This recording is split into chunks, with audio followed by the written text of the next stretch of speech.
여러분들이 다 알다시피 예수님의 공생애는 갈릴리 호수 인근 그리고 예루살렘을 배경으로 합니다.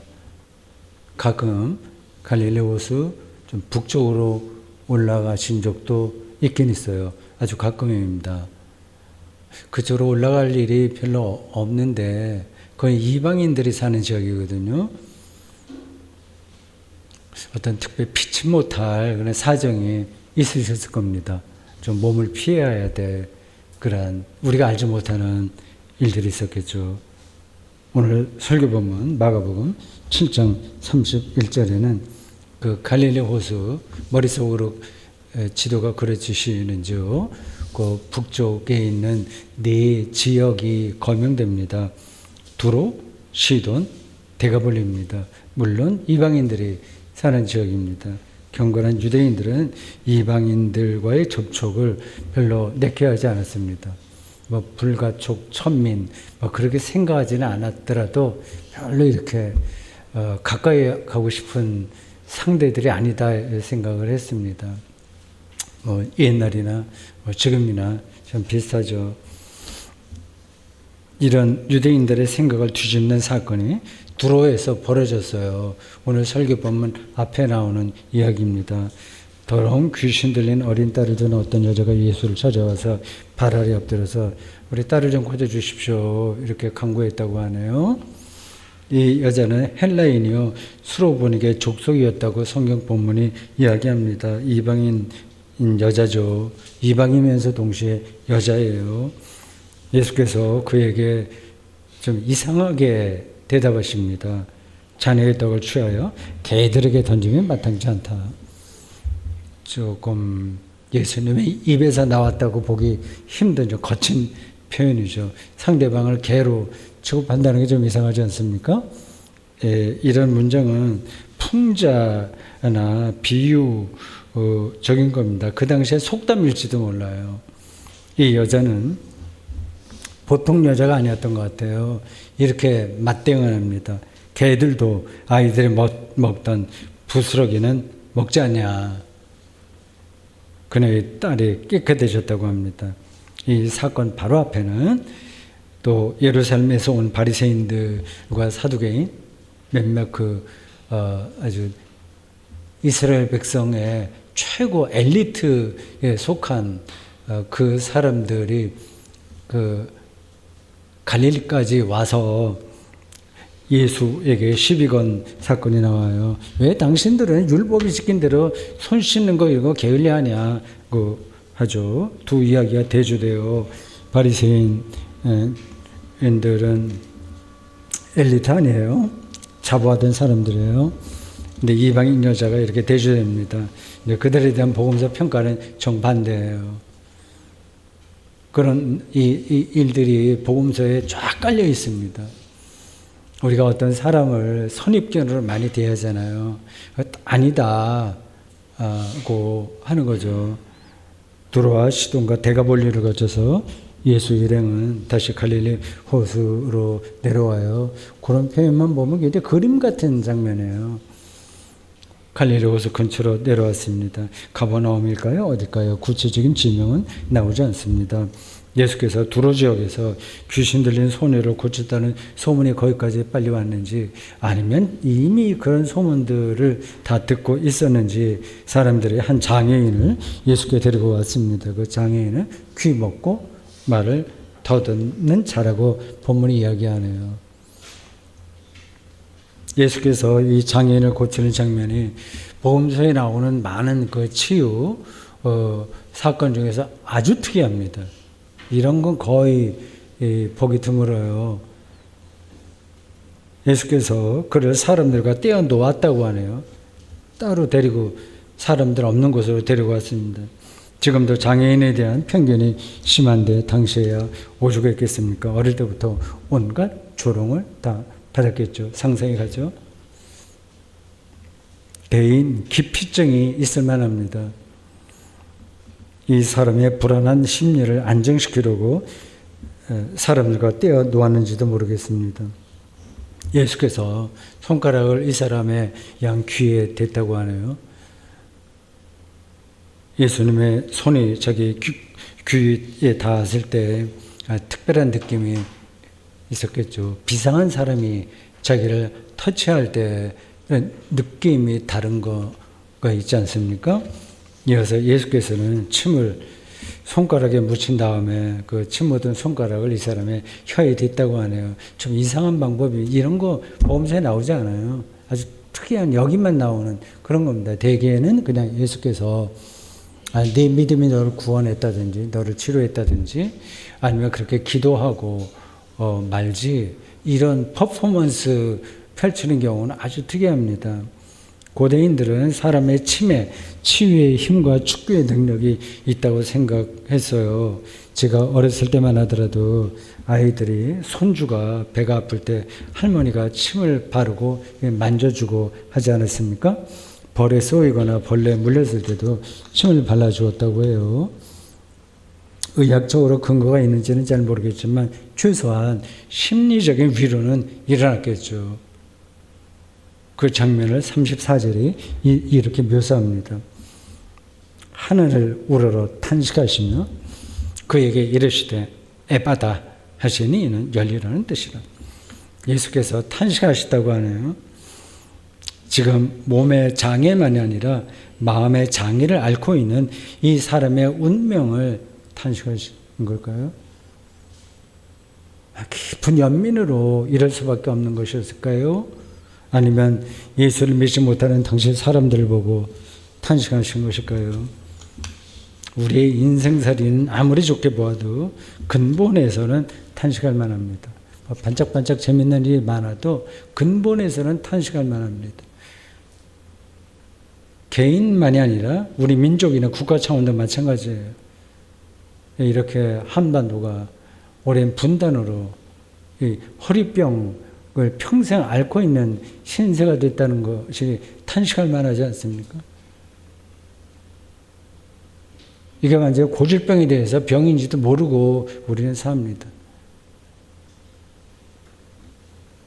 오늘 본문의 이 장애인은 감당할 수 없는 고난에 빠진 이들을 대표합니다.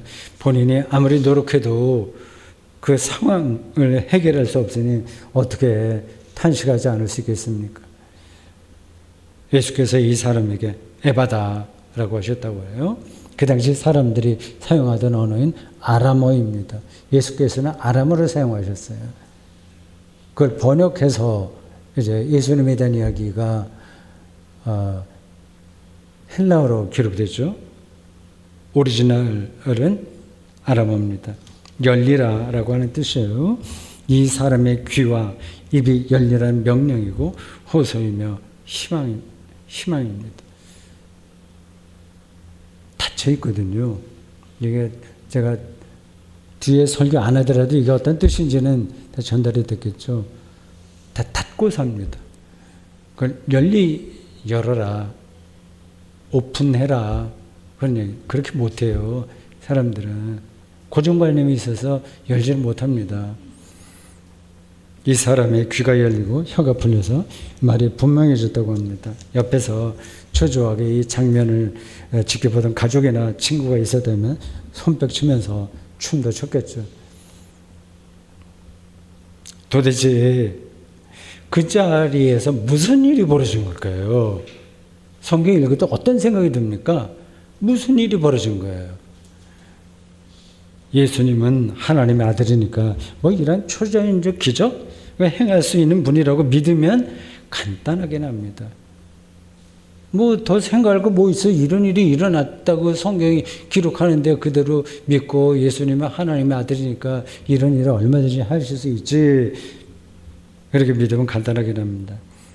그러나 무조건 문자대로 믿는 게 바른 신앙은 아닙니다.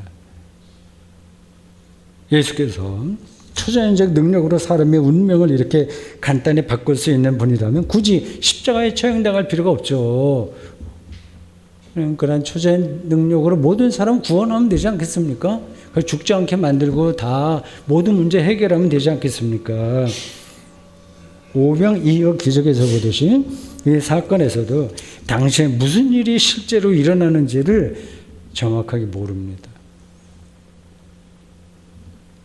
복음서는 우리에게 어떤 객관적인 사실을 방송이나 신문사 기자들처럼 보도하는 게 아니라 제자들과 초기 그리스도인들에게 경험된 예수 그리스도를,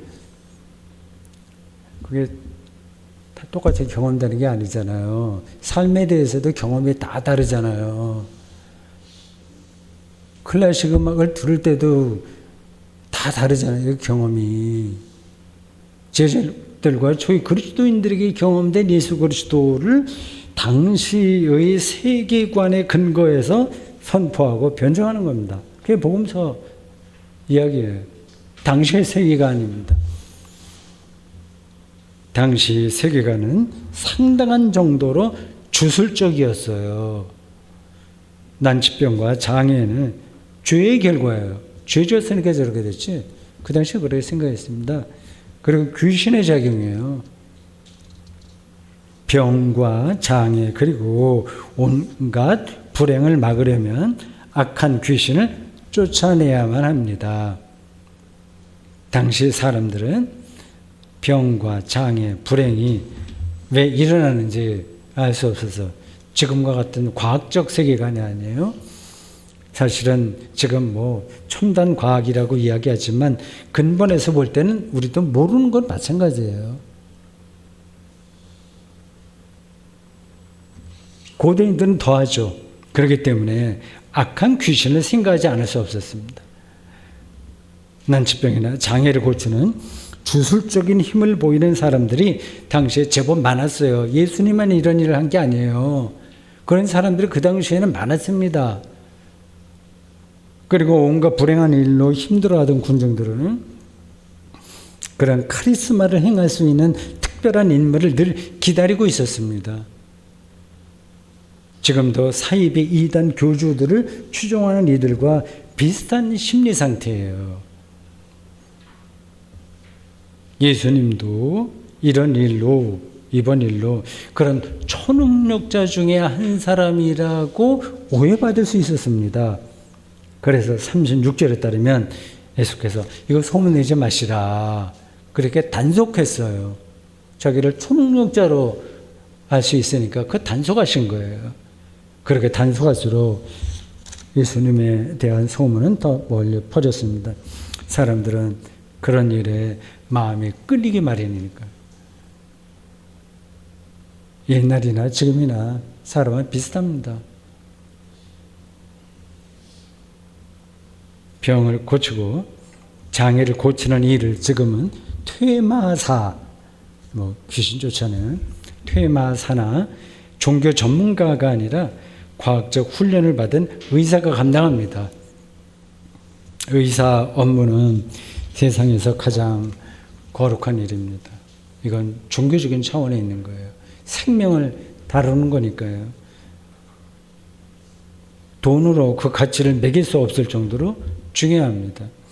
자본주의 체제 아래서는 이런 거룩한 일까지 상품처럼 다뤄진다고 하는 게 비극이라면 비극입니다.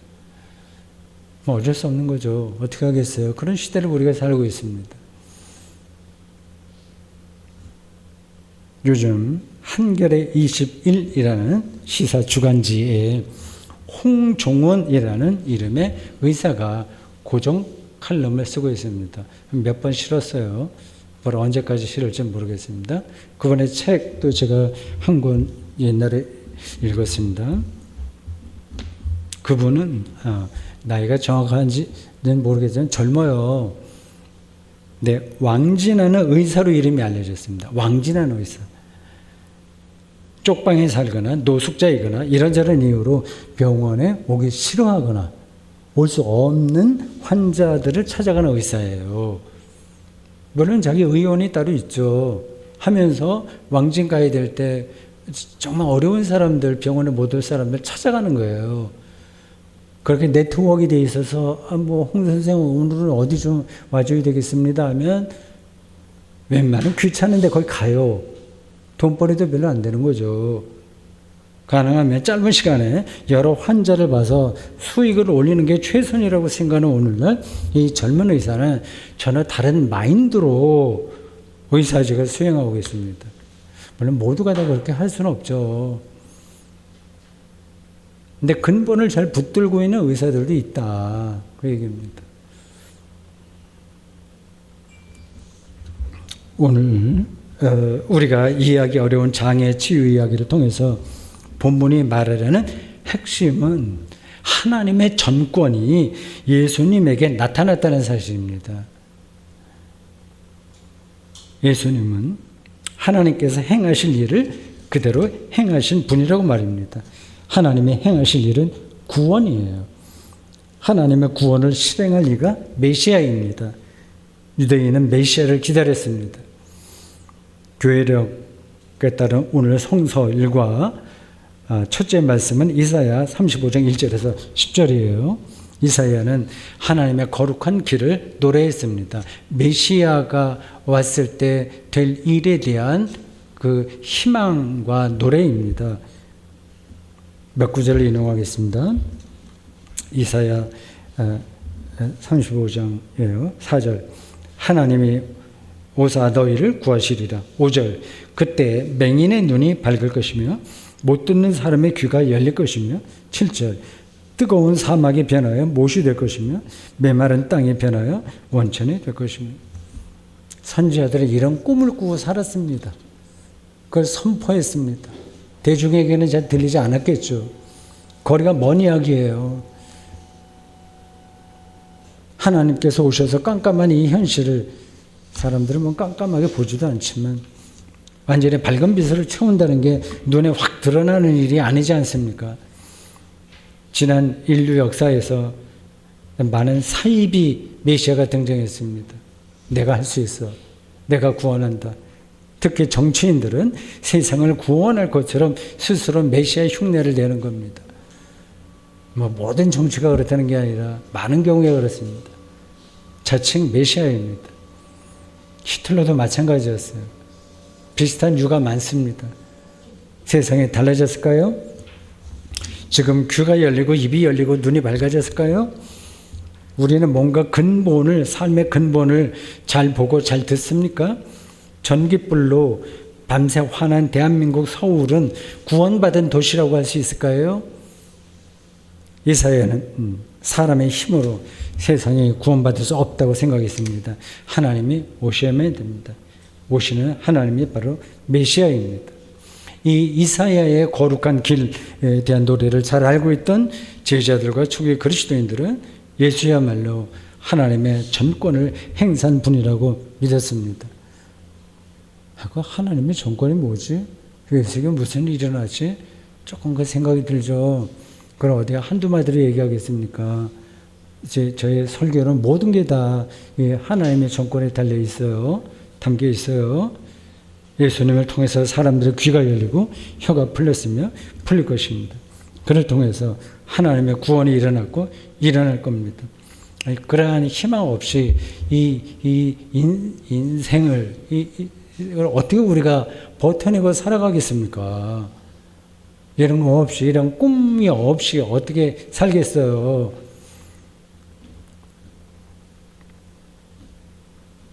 하나님을 통해서만 가능한 놀라운 일들이 예수님을 통해서 일어났다는 사실을 마가복음 기자는 오늘 본문에서 고대인들이 볼 때 자연스럽지만 주술적인 거라도 현대인들이 볼 때는 기이하게 볼 수밖에 없는 방식으로 묘사한 거예요.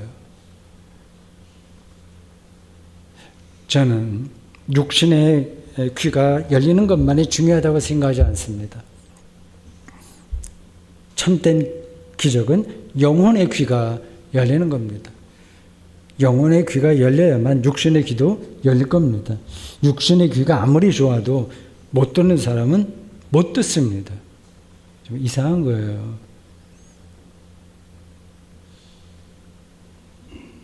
저는 본문을 읽으면서 다음과 같은 생각이 들었어요.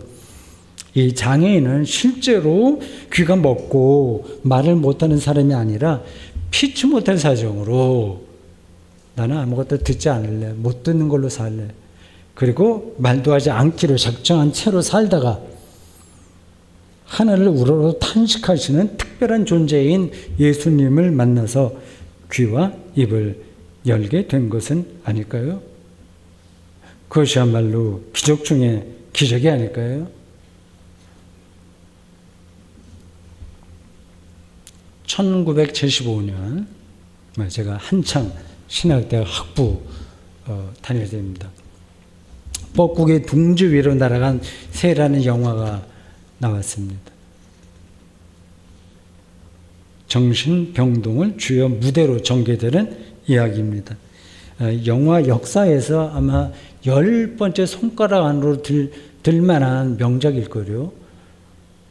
주인공은 아니지만 핵심 역할을 하는 환자는 추장으로 불리는 그 생김새도 인디안이에요. 덩치도 크고 역할을 하는 추장으로 불리는 브롬덴입니다. 그는 아무것도 듣지 못하는 것처럼 그런 말을 못하는 것처럼 삽니다. 묵묵히 청소만 합니다. 그래서 사람들이 귀먹은 버건이라고 합니다. 마지막 장면에 그는 주인공 맥머피의 머리에서 전두엽 절제술을 받은 흔적, 강제로 받은 거죠. 그 정신병원에서 말썽을 피니까, 주인공이 말썽을 피니까 그 전두엽 절제술을 강제로 받은 흔적을 발견하고 그 주인공 맥머피를 대게로 질식시켜 안락사시킨 다음 강제 수술을 받기 전분도 같이 탈출을 공모한 그 방식 그대로 실천하여 환자들의 환호 가운데서 병원을 탈출합니다. 그는 정신병원에서 귀 막고 입 막고 살다가 그러고 싶을 때 많죠. 주인공 맥머피의 진정성 있는 인간미에 공감하여 마음의 문을 열고 말하기 시작했습니다. 오늘 성경에 나오는 장애인은 바로 이 영화에 나오는 추장 브롬덴은 아닐까요? 그런 사람이 우리 주변에 많지 않을까요?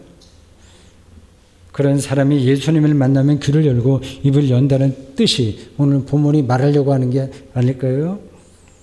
우리는 정말 필요한 소리를 예민하게 들을 줄 알고 정말 중요한 말을 할 줄 알까요?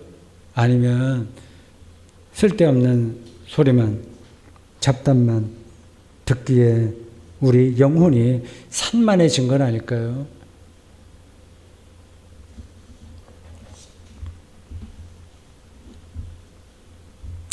오늘 본문을 기록한 사람이 핵심적으로 하고 싶은 말은 37절이에요. 이번 사건만이 아니라 예수님의 공생의 전체가 이 한 구절에 담겨 있다고 해도 과언이 아닙니다. 들어보세요. 사람들이 심히 놀라 이르되 그가 모든 것을 잘하였도다. 못 듣는 사람도 듣게 하고 말 못하는 사람도 말하게 한다 아니라. 대단히 상징적인 겁니다. 사람들이 놀랐다고 하네요. 예수님을 통해서 모든 일이 좋게 되었기 때문입니다.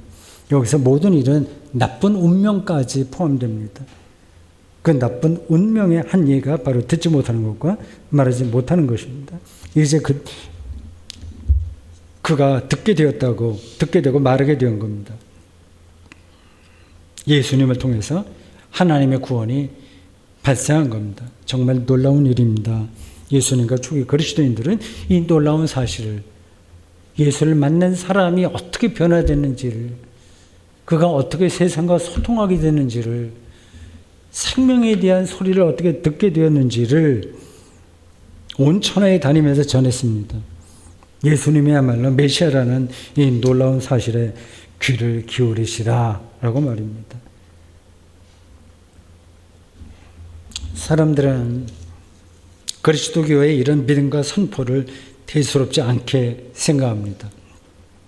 지금도 마찬가지예요. 그들은 오히려 다른 것으로 놀라워합니다.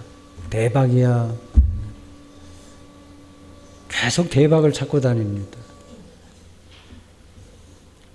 사업장을 열면 지인들 찾아가서 대박 나십시오. 이렇게 덕담합니다. 근데 덕담으로 받으면 되죠. 그 말 자체에 시비 걸 건 없어요. 다만 그런 방식으로만 세상을 보면 정말 놀라워할 일이 무엇인지 분간할 수 없다는 게 문제입니다. 현대인은 아예 놀랄 만한 일에 관심이 없을지 모릅니다. 놀랄 만한 일이 없으니까 다른 걸 찾는 거예요. 기껏해야 인류대학에 들어갔다거나 대기업에 들어갔다거나 정도로 만족하면서 삽니다. 그게 다 놀랄 일이에요. 그거 말고 없어요. 정치인이라면 국회의원, 장차관, 대통령 당선을 놀랄 일이라고 거기에 자신의 인생을 걸겠다고 아마 말할 겁니다. 생각하겠죠. 근데 보십시오. 그런 게 도대체 놀랄 만한 일이 됩니까? 벌거벗은 임금이 되는 거 아닐까요? 그냥 재미는 있는 거예요. 잠시 재미있는 거예요.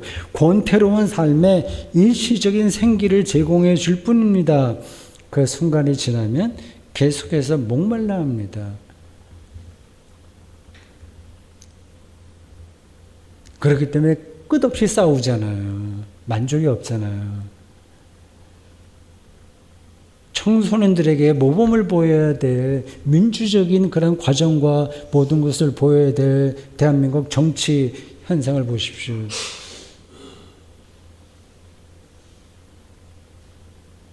교회 밖에 있는 사람들은 그래 그리스도인들 너희들이 예수를 얘기하고 그에게 일어난 일을 놀랍다고 얘기하는데 그게 뭔데 그렇게 놀랄 만한 일이야? 정색하고 질문할 수도 있을 거예요. 자기들이 볼 때 예수 존경할 만한 인물이긴 하지만 그리스도인들이 주장하듯이 인류 역사에서 유일무이한 존재, 즉 메시아는 아니니까요. 아니라고 보이니까요. 그 이해가 되긴 돼요. 그리고 그들이 볼 때 그리스도인들도 자기들과 다를 게 별로 없거든요. 보니까 그리스도인들 역시 놀라운 일을 목격한 사람처럼 늘 새롭고 충만하지 않은 겁니다. 비슷하네. 근데 예수가 메시아라고 그가 하나님의 아들이라고 그래 떠벌리고 있나. 그렇게 좀 비판적으로 말할 수도 있고 다 좋은 거니까 착한 사람 되는 거니까 그래 너희들 그렇게 교회 다녀 나는 거기에 관심이 없어. 많은 사람들이 그래 생각을 합니다. 틀린 말이 아니죠. 그분들에게 여러분들은 어떤 대답을 하시겠어요? 복음서 기자가 실제로 그런 생각을 하면서 이걸 기록해낸지 아닌지 정확하게 모르겠지만 저는 오늘 본문에 나오는 장애인을 예수님과의 만남 이전과 이후로 구분해서 보고 싶습니다. 예수님을 만나기 전에 그는 듣지 못했습니다. 듣지 못하는 사람은 말도 못해요.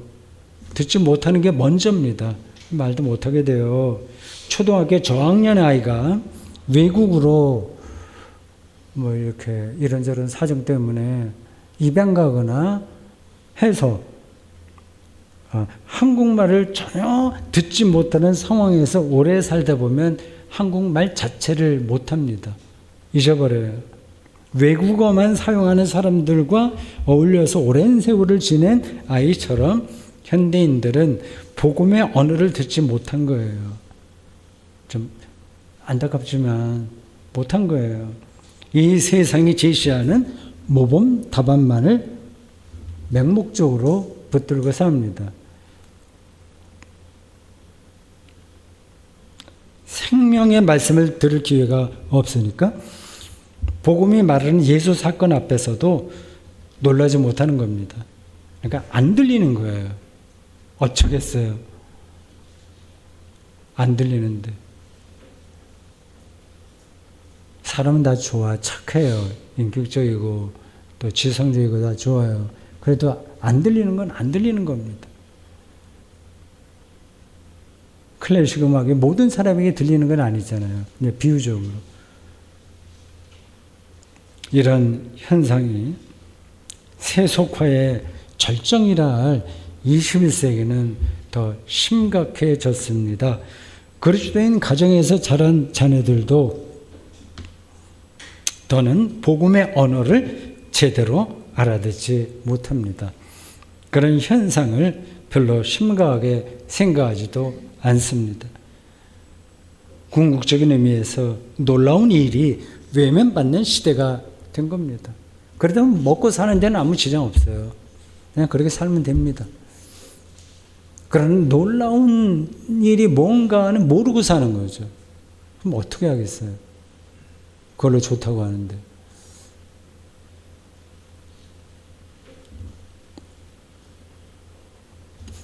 예수님을 만난 이 장애는 이제 귀가 열리고 혀가 풀려서 듣게 되었다고 하네요.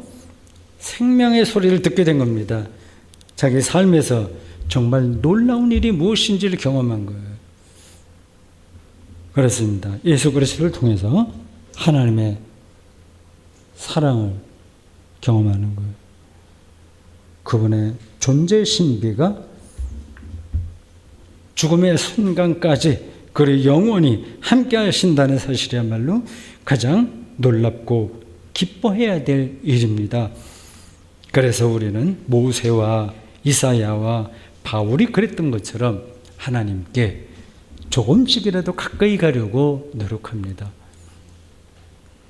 여러분이 이렇게 수행하듯이 일상을 놀라운 복음 안에서 살아낸다면, 놀라운 복음 안에서 살아낸다면 여러분의 귀가 열려서 이 세상에서 벌어지는 그 어떤 일도, 그리고 그 어떤 불행이나 어떤 행위도, 어떤 행운도 전혀 놀랄 일이 못 된다는 사실을 알게 될 것이며, 따라서 참된 자유와 안식을 얻게 될 것입니다.